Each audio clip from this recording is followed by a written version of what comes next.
Assalamualaikum warahmatullahi wabarakatuh. Berjumpa kembali dengan saya, Cak Anas. Di sore hari ini saya ingin menuruti satu permintaan, yaitu meminta tolong untuk mereview greenhouse yang saya gunakan Jepang ya, untuk tempat penyemaian ini bibit padi. Jadi insya Allah saya akan menunjukkan perincian detailnya bagaimana proses pembuatan greenhouse ini, fungsinya untuk apa, dan bagaimana cara-cara pembuatannya. Ikutin terus, kita pindah ke dalam.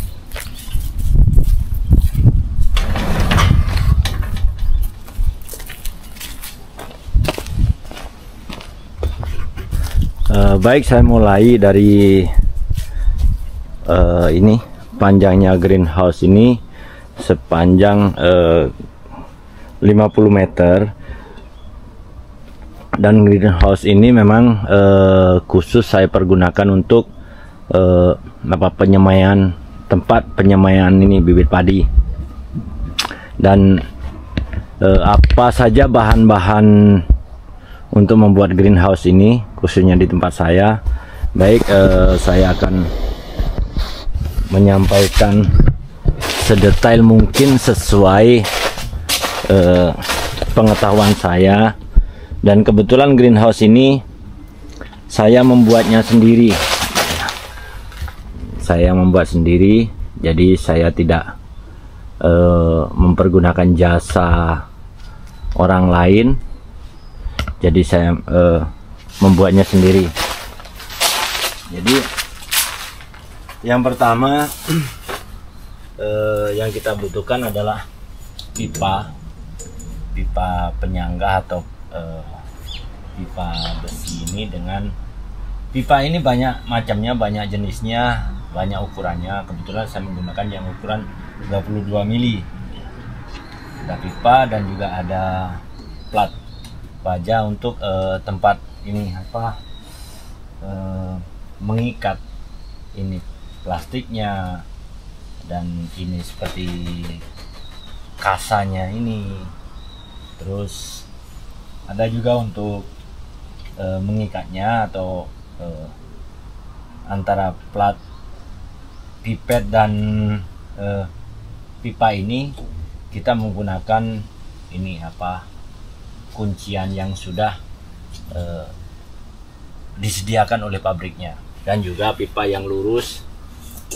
Jadi pipa yang bengkok ini memang sudah bentuknya seperti ini ya. Jadi kita tinggal menyambungkan kanan dan kiri.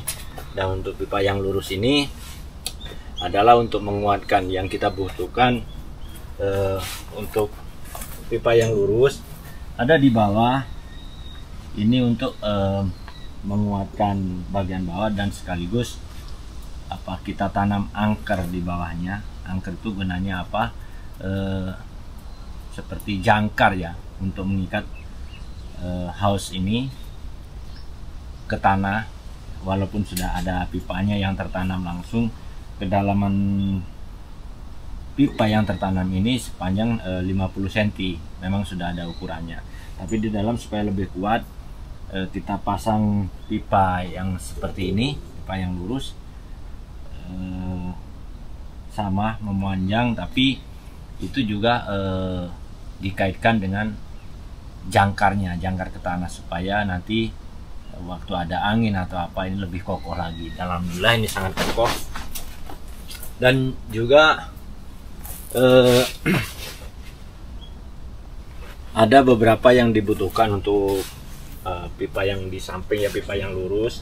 Ini saya menggunakan 1, 2, 3, 4. Jadi sebelah kanan ini 3, sebelah kiri 3, dan pas di ujung house-nya ini, maksud saya yang di tengah-tengah, di senternya 1 ya, 1 lurus ke sana.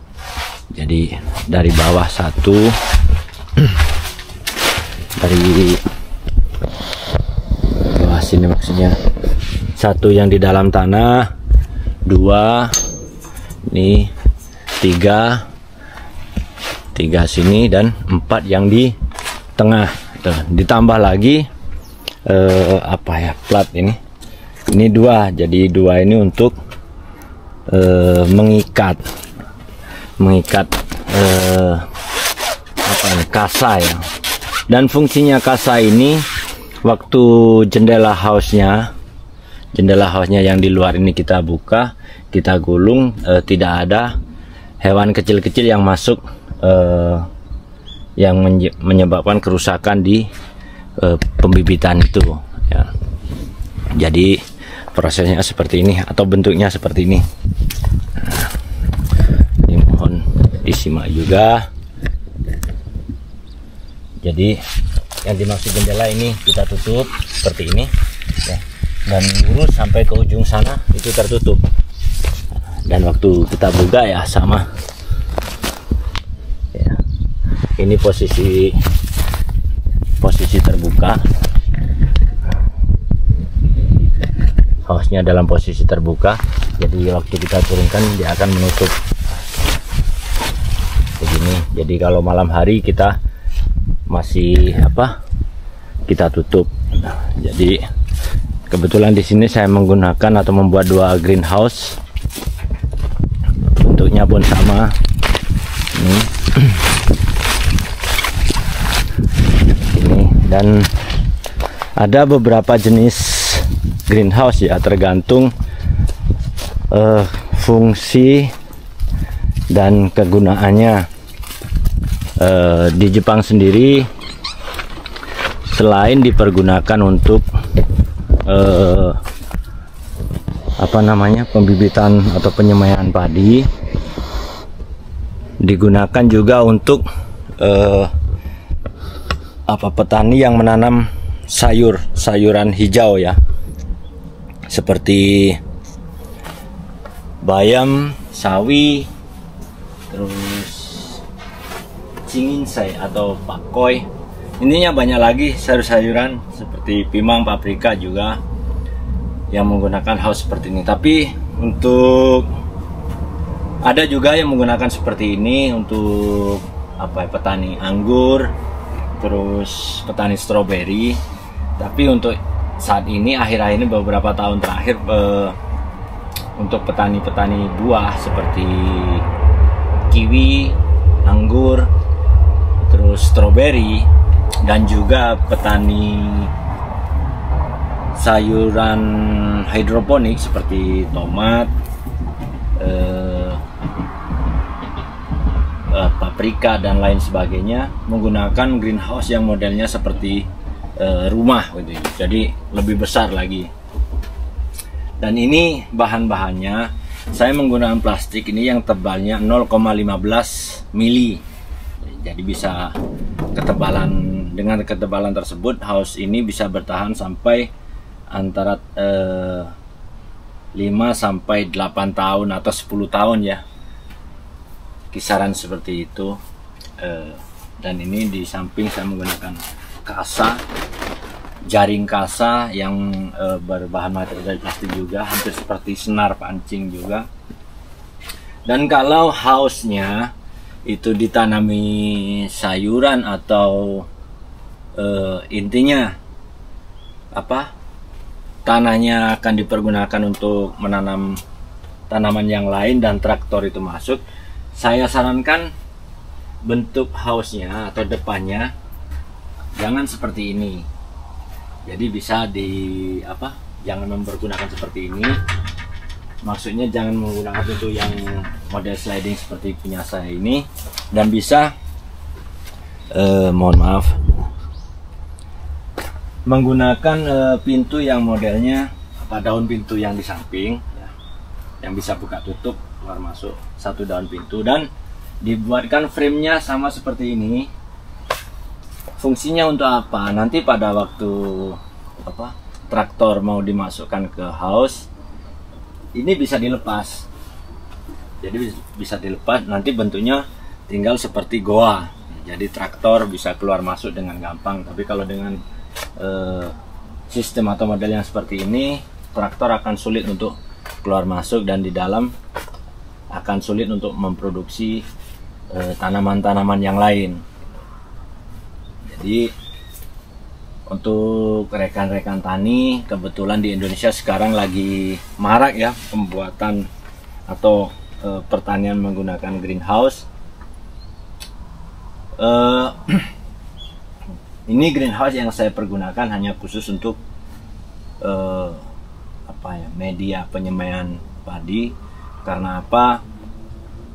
Pada waktu menyemai padi, bibit padi maksudnya benih padi, di Jepang itu malam suhunya masih dingin. Jadi kalau suhunya masih terlalu rendah, tunas padi akan sangat lambat masa pertumbuhannya dan sulit untuk memanjang. Jadi untuk malam hari supaya masih dalam kondisi hangat dan pertumbuhannya stabil, saya menggunakan greenhouse ini. Dan untuk total biayanya sendiri, mohon maaf, yang sudah dipastikan di Jepang akan lebih mahal bila dibandingkan dengan Indonesia. Untuk satu greenhouse ini yang panjangnya 50 meter, saya kebetulan membuat sendiri. Jadi saya mengeluarkan ongkos pada waktu pemasangan plastiknya saja, karena sendirian tidak bisa, house-nya panjang, terkecuali kalau house-nya pendek saya bisa sendiri. Tapi karena panjang, saya meminta bantuan temen. Waktu itu ada 3 orang. Jadi total pengeluaran saya untuk membuat greenhouse ini sekitar kurang lebih 750.000 yen sampai 800.000, atau ya kalau untuk uang rupiah sekitar 80 juta rupiah. Tapi itu kan di Jepang karena perbedaan harga material dan juga perbedaan kurs mata uang. Untuk di Indonesia mungkin bisa lebih murah, tapi saya sangat-sangat menyarankan kalau Anda membuat greenhouse, sebelum membuat greenhouse-nya kita harus betul-betul memikirkan komoditas apa yang mau kita tanam dan usahakan greenhouse ini bisa dimanfaatkan sepanjang tahun, bukan hanya istilahnya satu musim setelah selesai terus nganggur terlalu lama. Seperti saya, memang saya khususkan untuk ini media penyemaian padi saja. Tapi alhamdulillah, karena saya juga menjual bibit padinya, jadi walaupun dalam 1 tahun saya menggunakan hanya sekali, saya masih ada income untuk mengganti biaya pembuatan greenhouse ini. Jadi mungkin saya tidak bisa berkomentar banyak, saya hanya bisa menunjukkan bagaimana bentuk-bentuk ini. Pakai pengikatnya, penguncinya seperti ini. Ya. Jadi penguncinya seperti ini. Bentuknya ini untuk pipanya, pipa ke pipa. Dan ini bentuknya yang melengkung ke samping ini untuk menahan angin yang dari depan ya ke arah samping begini. Dan untuk mengikatnya ada kawat ini, tapi kawat ini bukan saya yang membengkokkan, maksudnya memang sudah khusus dari pabriknya. Jadi pada waktu kita memesan bahan-bahan itu, kita tinggal menyampaikan pipa ukuran berapa yang kita butuhkan, panjangnya berapa. Nah, di situ pihak si distributornya sudah tahu ukurannya dan sudah disiapkan semua. Dan bagaimana cara ini yang saya maksud tadi, plat yang tadi diikat. Nah, fungsinya untuk mengikat plastiknya seperti ini. Di samping pun sama, di depan pun mengikatnya seperti ini. Jadi ini kawat ya, di dalam seperti ini. Ini fungsinya untuk apa? Jadi supaya di atas tetap dalam kondisi kencang, dan di bawah ini karena bersambungan dengan yang digulung ini, jadi harus dipatenkan di sini, dan waktu menggulungnya hanya sampai di sini ya, seperti itu. Dan ini fungsinya tali-tali yang hitam ini supaya jendela yang kita gulung ini waktu terkena angin tidak terombang-ambing. Seperti ini bentuknya.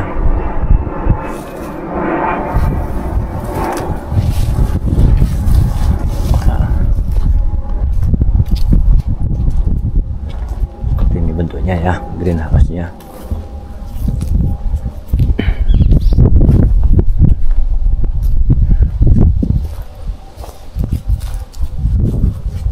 Kondisi di dalam house. Dan ada lagi, kalau ada yang bertanya, ini ada plastik di dalam, fungsinya untuk apa? Jadi pada waktu penyemaian padi, bibit padi, house ini harus dalam kondisi yang rata, harus kondisi tanahnya kita ratakan serata mungkin, dan kita menutupnya menggunakan plastik ini. Nanti kita tutup, dan selanjutnya ini ada tray. Tray ini adalah media untuk membuat atau media untuk menyemai benih padinya ya. Jadi di atas tray ini kita taburkan benih padinya. Nah, setelah kita tata dengan kondisi rata, baru kita menata di dalam greenhouse-nya begini, berbaris dari pinggir sampai ke tengah. Ini ada 7 baris, dan usahakan tray ini dalam kondisi rata waktu kita meletakkannya. Karena apa? Sedikit saja tray ini dalam posisi yang miring, entah berapa mili atau sampai berapa senti, sedikit saja miring, itu sangat berpengaruh dengan pertumbuhan bibit yang kita semai. Secara logikanya, kalau posisi miring seperti ini, di posisi yang rendah ini pertumbuhannya akan lebih cepat, dan posisi yang sedikit tinggi dia akan cenderung lambat pertumbuhannya, bisa-bisa kerdil. Karena faktor apa? Secara logika gampangnya, kandungan air yang ada di posisi yang lebih tinggi dia akan menurun. Jadi posisi yang tinggi ini akan kekurangan air atau kekurangan kelembapannya, jadi proses pertumbuhannya akan lambat. Dan satu lagi, kenapa harus menggunakan plastik? Kenapa tidak langsung ditata di atas tanah?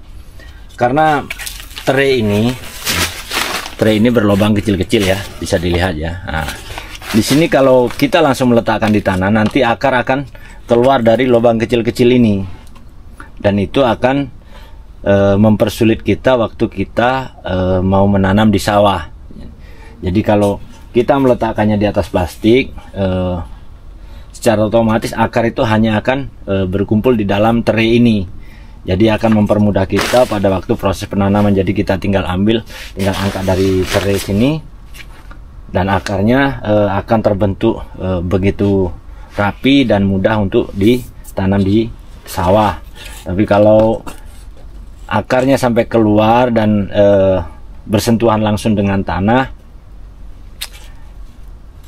akar padi itu sangat ulet ya, kokoh ya. Jadi kita harus membersihkan, harus memotong dulu baru bisa mengambilnya, dan itu memakan waktu yang cukup banyak dan ribet juga. Jadi penggunaan plastik ini yaitu di samping untuk menghasilkan bibit padi yang bagus, dan juga untuk menjaga kelembapan kandungan airnya, karena air yang kita siramkan itu tidak langsung terbuang ke tanah, jadi masih tertahan oleh plastik ini. Pada intinya tanahnya di sini harus kita ratakan, baru kita tutup menggunakan media plastik.